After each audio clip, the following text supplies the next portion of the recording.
Hi readers, welcome back to my channel, Lila Wanders and Reads. Lee here, and welcome to a third video this week. If you follow me, you know that the Booker Prize Longlist for 2025 was published last Tuesday, and I'm really excited about that. I did a Booker reading project last year where I read about half of the long list and very little of the short list. But I found that it really stretched me as a reader, and I enjoyed the experience. I didn't enjoy every book. I didn't enjoy the winner. But there are some books that I would not have read that I am so glad I did because they really touched me and ended up being on my top books of the year. I hope that happens again this year. So this year my intent is to read the entire long list. Jury's out on book number 13. If it comes in before the short list is published, then absolutely I'll read it. If it doesn't, it's a toss-up. So, anywho, let's get started. I've got 8 of the books right now. I've got 4 on the way from Blackwell's UK, and by the time they come in, I should be closer to getting to read them. What I'm doing right now, and this could change, is I'm reading from shortest to longest. When the Blackwell's books come in, I will put them in there somehow, and then we'll see. I could change my mind. I don't like being told what to do, even by myself. So the shortest book is Universality by Natasha Brown. I actually have already read this, and let me tell you what it is about. Remember, words are your weapons, they're your tools, your currency, a twisty, slippery descent into the rhetoric of power. Late one night on a Yorkshire farm, in the midst of an illegal rave, a young man is nearly bludgeoned to death with a solid gold bar. An ambitious young journalist sets out to uncover the truth surrounding the attack, connecting the dots between an amoral banker landlord, an iconoclastic newspaper columnist, and a radical anarchist movement that has taken up residence on the farm. She solves the mystery, but her viral expose raises more questions than it answers. Through a voyeuristic lens and with a simmering power, Universality focuses on words, what we say, how we say it, and what we really mean. I actually enjoyed this book. However, note to the reader, I had to remind myself what satire was, because this is called a satire. And as such, I really enjoyed it. Will it be memorable for me? One of my favorite books of the year? Doubtful. We'll see. You never know what's going to stick with you. In fact, I'm probably going to change my favorite books of the year right now because of some things that either stuck around or didn't stick around. Next up is Audition by Katie Kitamura. I am currently reading this. It has taken me longer than normal because it's only around 200 pages. It's in the other room. My bad. I should know better than to try to start a book on a Friday night. I'm brain fried on Friday night, and then on the weekends, I have a lot to do. So I got to the halfway mark on this yesterday, finally, and I should finish it tonight, God willing. But I'm actually enjoying this more than I thought I would also. I am trying to go into all of these open, not having any judgments, open and wanting to like it, and so I can find the best of it, even if it doesn't work for me. One Woman, the performance of a lifetime, or two. Two people meet for lunch in a Manhattan restaurant. She's an accomplished actress in rehearsals for an upcoming premiere. He's attractive, troubling, young enough to be her son. Who is he to her, and who is she to him? In this compulsively readable, I can't read, brilliantly constructed novel, two competing narratives unspool, choking on our own spit, rewriting our understanding of the roles we play every day, partner, parent, creator, muse, and the truths every performance masks, especially from those who think they know us most intimately. I just got to the halfway mark, like I said, and something happened that I think is the point of the book, and I can't wait to finish this so I can go listen to some people who are smarter than me or more literarily smart to see what they think about it. Anywho, next up is Love Forms by Claire Adam. I've never read anything by any of these authors, to be frank. And of these books, there's 3 I had heard of. Audition, Flesh, which we'll get to, and Flashlight, which I had and prepared to read anyway. But anyway, Love Forms by Claire Adam. For much of her life, Dawn has felt as if something is missing. Now, at the age of 58, with a divorce behind her and her 2 grown-up sons busy with their own lives, she should be trying to settle into a new future for herself. But she keeps returning to the past and to the secret she's kept all these years. At just 16, Dawn found herself pregnant, and, as was common in Trinidad back then, her parents sent her away to have the baby and give her up for adoption. More than 40 years later, Dawn yearns to reconnect with her lost daughter, but tracking down her child is not as easy as she had thought. It's an emotional journey that leads Dawn to retrace her steps from Trinidad to Venezuela and then to London, and to question not only that faithful decision she made as a teenager, but every turn in the road of her life since. I'm going to try to slow down so I don't stumble over my words anymore. Anywho, this looks intriguing. Like I said, never heard of Claire Adam before, but I look forward to reading this. It seems like a good read. This next one is intriguing. I went through and read all about these books after I had purchased them. But the next one is The South by Tash Aw. This is going to be the first of 4 books, which I'm assuming will be North, East, and West. And I'm not sure if it's about the same family. Again, I've never read any Tash Aw. This sounds intriguing. I look forward to reading it. When his grandfather dies, Jay travels south with his family to the property they've inherited, a once flourishing farm that has fallen into disrepair. The trees are diseased, the fields are parched from months of drought. Jay's father, Jack, sends him out to work the land, or what is left of it.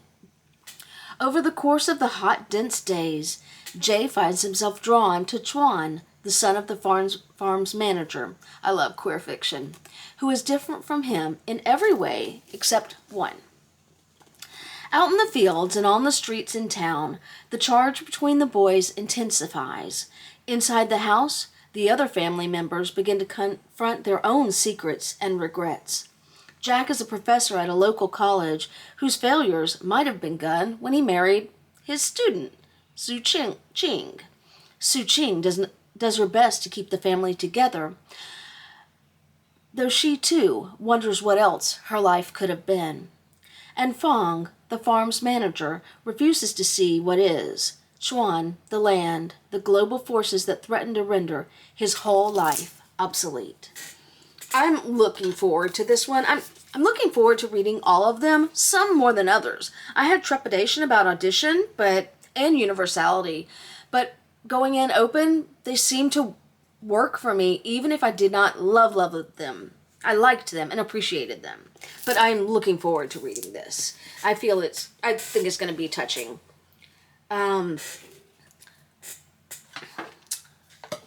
Next up is, again, I've never heard of any of these novels any of these authors before this year. This is Misinterpretation by Lydia Zjoga.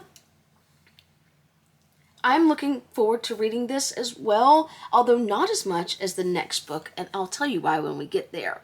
But in this one, in present-day New York City, an Albanian interpreter reluctantly agrees to work with Alfred, a Kosovar torture survivor, during his therapy sessions. Despite her husband's cautions, she soon becomes entangled in her client's struggles. Alfred's nightmares stir up her own buried memories, and impulsive attempt to help a Kurdish poet leads to a risky encounter and reckless plan. I love this, but I think it might make me anxious. As ill-fated decisions, stack up, jeopardizing the nameless narrator's marriage and mental health, she takes a spontaneous trip to reunite with her mother in Albania, where her life in the United States is put into stark relief. When she returns to face the consequences of her actions, she must question what is real and what is not. And that's it. So I will say that even though I do it myself, probably because I do it myself, narrators making bad decisions really makes me anxious, especially when they jeopardize their marriage or their job. It really just makes me anxious, and I don't know what to say. So I'm a little bit of trepidation about that, but I love that she's an interpreter, and I love the play on the title. I actually love that there's some kind of beast, maybe a tiger, maybe something in the mirror. So I look forward to this, even though I'm afraid it'll make me anxious. Now, the one that I had not heard of that I'm looking forward to the most is Endling by Maria Riva. This just seemed so fun. Percival Everett calls it a fantastic novel, and Patchett, that's all I know. Those are all the authors who blurbed it that I know. Ukraine, 2022. Yeva is a loner and a maverick scientist who lives outside of her mobile lab. She scours the country's forests and valleys, trying and failing to breed rare snails, while her relatives urge her to settle down and finally start a family of her own. What they don't know? Yeva already dates plenty of men. Not for love, but to fund her work. That's what I'm talking about. Entertaining Westerners who come to Ukraine on guided romance tours, believing they'll find docile brides untainted by feminism and modernity. Nastia and her sister, Solomia, are also entangled in the blooming marriage industry, posing as a hopeful bride and her translator while secretly searching for their missing mother, who vanished after years of fierce activism against the romance tours. Together, they embark on the journey of a lifetime across hundreds of miles. 3 angry women, a truck full of kidnapped bachelors, and Lefty, a last-of-his-kind snail with one final shot at perpetuating his species. That is what an endling is. It's the last of its species. I didn't know that before this. But their plans come to a screeching halt when Russia invades. In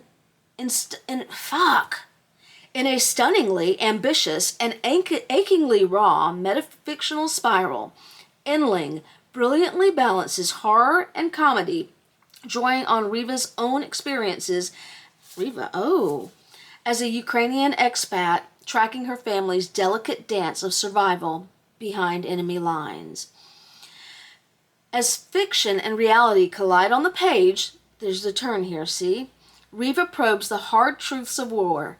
What stories must we tell ourselves to survive, to carry on with the routines of life under military occupation?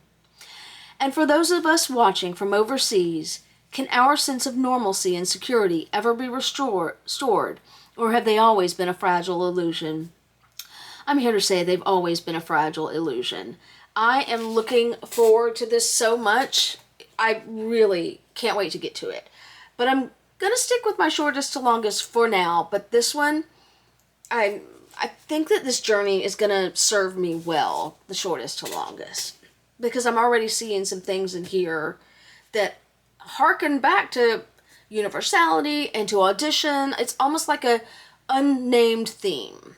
But we'll see where it goes. Next up is Flesh by David Saloy. I have looked at this book probably half a dozen times in the bookstore and did not pick it up until now. And it's because I was confused about what the book was about. I've listened to a little bit from David Saloy about, really, it's about masculinity. And before I read this, I'm going to listen to some more reviews. I have no problems with spoiling any kind of literary fiction. Sometimes I think it helps me.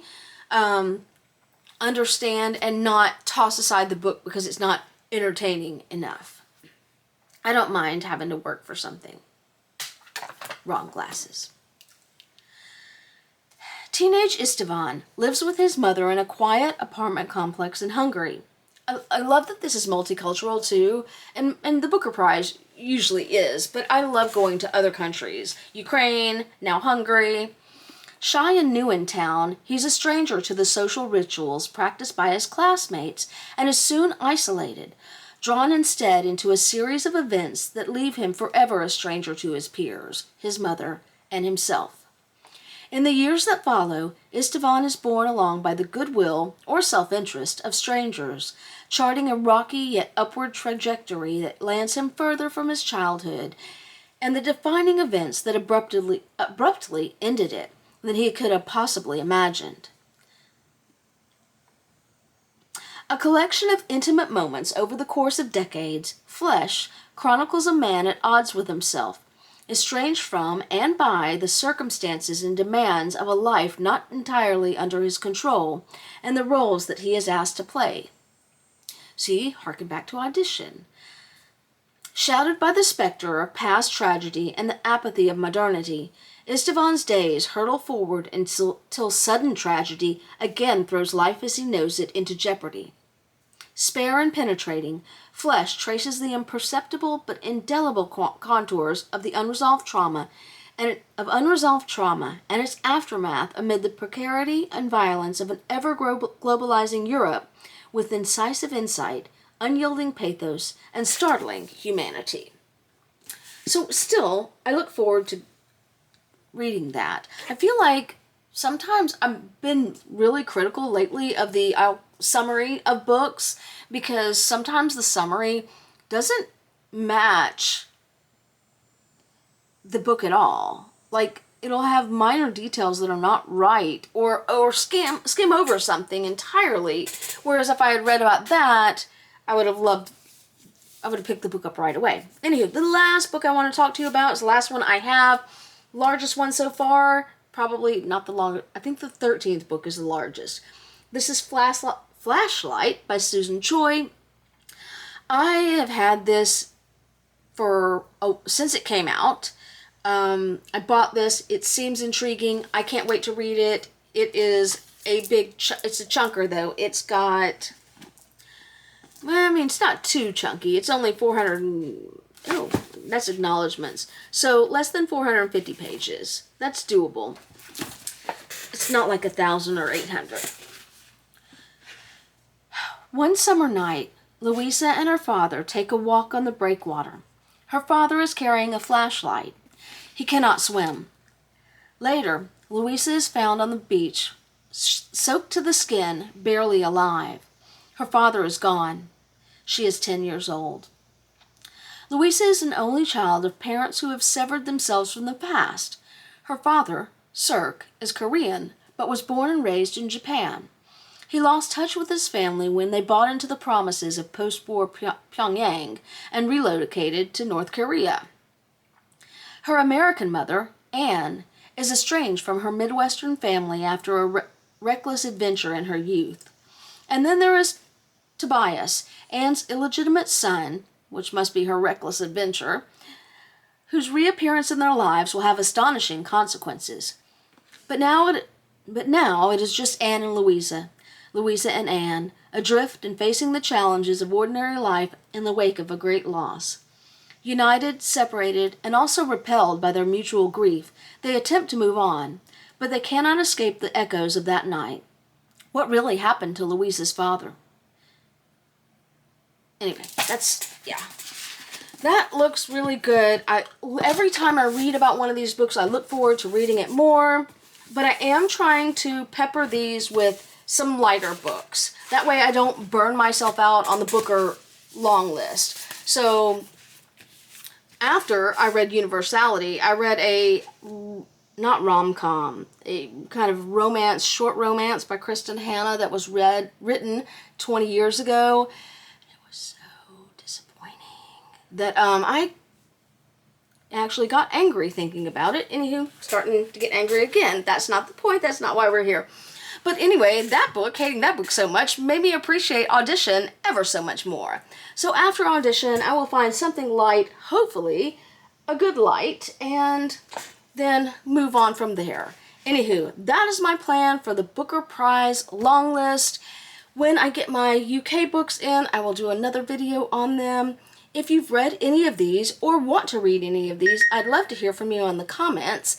And as always, if you've made it this far, thank you so much for sticking with me on my journey, and happy reading.